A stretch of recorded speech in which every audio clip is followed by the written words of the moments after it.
je nešto da tad, kad kažu to prvo dete, to je trenutak kad stvarno shvatiš da nekako nisi najvažniji na svetu, iako si, ne znam, i plemenit i prema drugima dobar i prema okolini, ali nije to ono što osjetiš od trenutka kada imaš neko biće o kojem vodiš računa.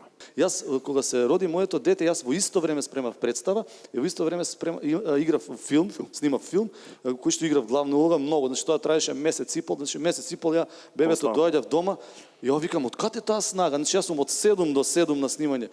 Идам на представа вечер и после представа доаѓам, јас сум тука одма. Ајде вањаме, ајде ова правиме. Не си бил изморен. Да не мислите дека се фалам, него јас сакам да кажам дека ова мора да биде така и обврскана секој родител и тато. Odgovor na sve to, ljubav, to nije podjela poslova, nego to radiš zato što ti je to normalno, mislim. A kažem, ta konekcija počinje i prije, jednostavno, da, ja jesam isto, u nekim segmentima prije u životu bio sebičan i naravno želiš svoje neko vrijeme, a sad jednostavno to tvoje vrijeme pada u vodu.